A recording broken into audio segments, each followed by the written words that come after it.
ব্যাটারিতে বিএমএস লাগানোর আগে কিছু তথ্য জানা লাগে, যেমন ব্যাটারি প্যাক তৈরি করার আগে যে বেসিক কিছু ধারণা থাকতে হবে। এটা আমি আগের ভিডিওতে বলছি। যেমন এটা হলো একটা ব্যাটারি 3.7 ভোল্টের। তো এই ব্যাটারিটা যখন ফুল চার্জ হলে এখানে দেখাবে 4.2 ভোল্ট, এবং নর্মালি চার্জ হলো 3.7, এবং লো চার্জ হলো 3 ভোল্ট। 3 ভোল্টের নিচে আসলে ব্যাটারিকে অটো কাট করে দিবে এই বিএমএস দেওয়ার কোনো চার্জ বাইরে আসবে না, এবং 4.2 ভোল্ট হলেও আর এটাতে চার্জ দেওয়ার জন্য প্রেশার ক্রিয়েট করবে না, তখনই ব্যাটারিটা ভালো থাকবে। তো আমরা জানি যে একটা ব্যাটারি চার্জ দেওয়ার সময় যদি ওভার চার্জ হয়ে যায় তাহলে কিন্তু এটা ব্লাস্ট হবে, অথবা হিট হয়ে ভিতরের জেলগুলো শুকিয়ে যাবে, অথবা ব্যাটারিটি বেশি দিন লাস্টিং করবে না, সেল কেটে যাবে। তো এই জন্য যাতে ওভার চার্জ না হয়, 4.2 ভোল্ট যখন এটা চার্জ হয়ে যাবে তখন কিন্তু এটা বিএমএস অটো কাট করে দেবে চার্জারটাকে, এবং যখন 3 ভোল্ট আসবে বা 3 ভোল্টের নিচে যাওয়ার চেষ্টা করবে তখনই কিন্তু অটো কাট করে দেবে এই বিএমএস। তো এই বিএমএসগুলো এই জন্য লাগানো হয়, যখন অটো মানে একবার চার্জ খালিও করবে না, এবং চার্জ কিন্তু ফুল চার্জ হয়ে গেলে আর চার্জ এখানে দিবে না। তো আমরা জানি যে ব্যাটারির ভিতরে কিছু জেল থাকে, এই জেলগুলো যদি শুকিয়ে যায় ব্যাটারিটা বাদ। তো এই জন্য বিএমএসগুলো লাগাবো যাতে অটোমেটিক অটো কাট করে দেয়, এবং লো চার্জ হলে অটো কাট করে দেয়, ফুল চার্জ হলে অটো কাট করে দেয়। এবং এটা আরেকটা সুবিধা হলো এটা শর্ট সার্কিট হয় না, যদি একত্রে লাগালে কিন্তু এটা অটোমেটিক ভিতরে কাট হয়ে যাবে, মানে ওভারলোড ফোর্সে, এই জন্য এটা সিফটি দিবে, অটো কাট করে দিবে। তো 3 কারণ অটো কাট করে, এক হলো ফুল চার্জ হলে, এক হলো লো চার্জ হলে, আর আরেকটা হলো দুইটা যদি একত্র করে লাগিয়ে রাখেন কোনো কারণে তাহলেও অটো কাট হয়ে যাবে। এই 3 কারণে এটা অটো কাট হয়। তো এখানে দেখুন ব্যাটারি প্লাস ব্যাটারি মাইনাস, ফি প্লাস ফি মাইনাস। আমি আগেও দেখিয়েছি যে ফি প্লাস ফি মাইনাসের ব্যাটারি ইনপুট এবং আউটপুট, মানে যে দিক দিয়ে আমরা চার্জ ব্যবহার করব এবং চার্জ দিব।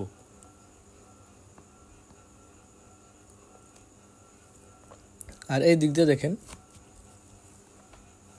বিষয়টা, এখানে দেখুন এই যে অংশটা দিছি এটা তথ্যটা আমরা জানি, এটা হলো স্পট জ্বালার জন্য, দিক দিয়ে হলো সোল্ডারিংয়ের জন্য। অনেক ক্ষেত্রে দেখা যায় যে ব্যাটারিগুলোকে আমরা স্পট জ্বালাই দিতে হয়, এখানে রাং দিয়ে জ্বালাই দেওয়া হয় না। দেখুন এগুলো হলো স্পট জ্বালাই, এখানে রাঙের খরচও নাই, এবং এগুলো কিন্তু অনেক টেকসই। তো এটা সাধারণত স্টিলে ব্যবহার করা হয়, স্টিল এবং অ্যালুমিনিয়াম এগুলোকে জ্বালাই করতে সময় স্পট জ্বালাই লাগে, তাহলে সোল্ডারিংয়ে হয় না।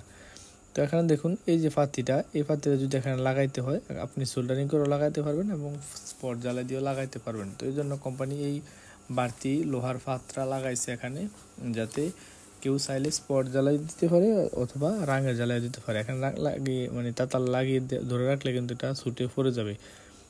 তো এখানে দেখুন এখন আমরা ডায়াগ্রাম রাখবো, এবং একটা বিএমএস কত এম্পিয়ার পর্যন্ত লোড নিতে পারে সব তথ্য আমরা আজকে জানবো। এই ব্যাটারিটা হলো 3.7 ভোল্টের একটা ব্যাটারি, আর একটা ব্যাটারি সাধারণত 2 এম্পিয়ার থেকে 5 এম্পিয়ার পর্যন্ত হয়ে থাকে। যত দামি ব্যাটারি তত বেশি এম্পিয়ার, এখানে 2 এম্পিয়ার থেকে 5 এম্পিয়ার পর্যন্ত হয়ে থাকে, এগুলো 2 এম্পিয়ারের ব্যাটারি। তো এই বিএমএসটা বানাইছে 4.2 এম্পিয়ার, মানে 4 থেকে 5 এম্পিয়ারের ব্যাটারি লোড নেওয়ার জন্য সর্বোচ্চ। তো 3 এম্পিয়ার আমরা এখানে ধরে নিলাম।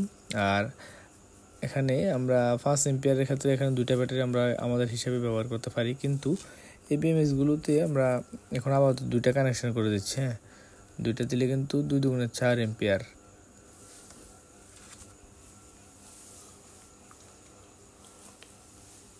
তো এখানে 2টা দেখুন B plus B minus battery থেকে ডাইরেক্ট দিছি, আর পি প্লাস পি মাইনাস থেকে আমাদের ব্যাটারি আউটপুট এবং ইনপুট, মানে এই দিক দিয়ে চার্জ হবে, এই দিক দিয়ে আমরা লাইট ফ্যান যাই চালাই এখান থেকে নিব, আবার এখান দিয়ে চার্জ করব। তো এটা আমাদের কানেকশন করা শেষ।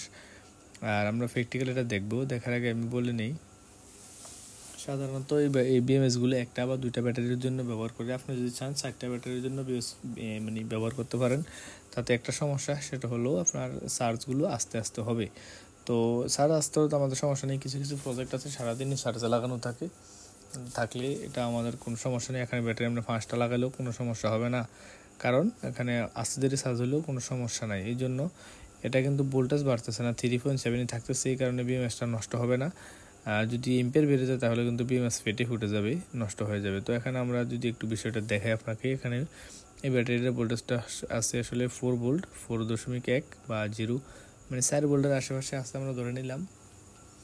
তো এটা আমরা যদি বিএমএস লাগাই আগে সোল্ডারিং করে নিতে হবে। সোল্ডারিং করার পর এখানে পি প্লাস সি মাইনাস সবগুলোতেই আমরা সোল্ডারিং লাগিয়ে দেওয়ার জন্য আগে রাং লাগাইছি। তো এখানে ব্যাটারির যে 2টা লাইন লাগবে, বি প্লাস বি মাইনাস, ব্যাটারির প্লাস এবং মাইনাস এখানে লাগবে। তো আর যে পি প্লাস পি মাইনাস এই 2টা অংশ হলো ব্যাটারি ইনপুট এবং আউটপুটের কানেকশন।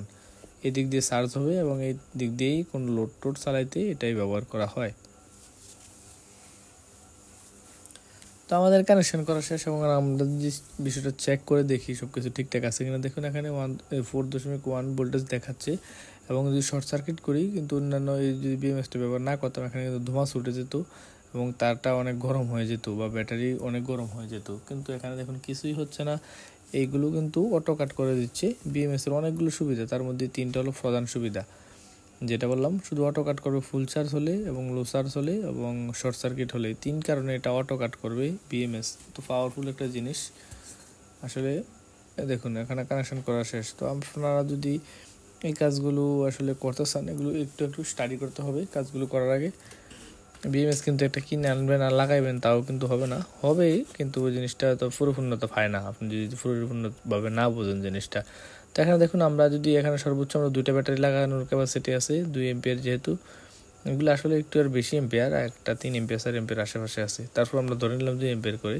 তো এখানে আমরা জানি যে যদি 2 এম্পিয়ারও হয় তাহলে কিন্তু আমরা একটু বেশি লাগাতে পারবো, এম্পিয়ার বাড়াতে পারবো, কোনো সমস্যা নেই। এখানে 3টা ব্যাটারি যে পাওয়ার, এখানে 6 ভোল্টের একটা ব্যাটারিও কিন্তু এই পাওয়ার নাই, কারণ 3টা ব্যাটারি যদি 3 এম্পিয়ার করে 9 এম্পিয়ার, এখানে কিন্তু এই যে ব্যাটারিটা আছে কিন্তু 5 এম্পিয়ার 4.5 এম্পিয়ার। তো আপনারা যারা এই ধরনের কাজগুলো শিখতে চান, যেমন যে কোনো ধরনের ফ্যান, যে কোনো ধরনের মোটর বা ইজি বাইকের মোটর, চার্জার, কন্ট্রোলার বা ব্যাটারি আইটেমগুলো বা ডিজিটাল স্কেল বা কিচেনে ব্যবহৃত বিভিন্ন ধরনের blender, mixer, cooker, rice cooker, induction, infrared micro oven অথবা পাওয়ার টুলসগুলো আছে। তো আবার আইপিএসের রিপেয়ার কোর্স আছে আমাদের কাছে, আর আছে এসি ফ্রিজের। তো বিভিন্ন ইলেকট্রনিক্সে ব্যবহৃত যে সার্কিটগুলো ব্যবহার হয় এই সার্কিটগুলোর কোর্স আমাদের কাছে অ্যাভেলেবল।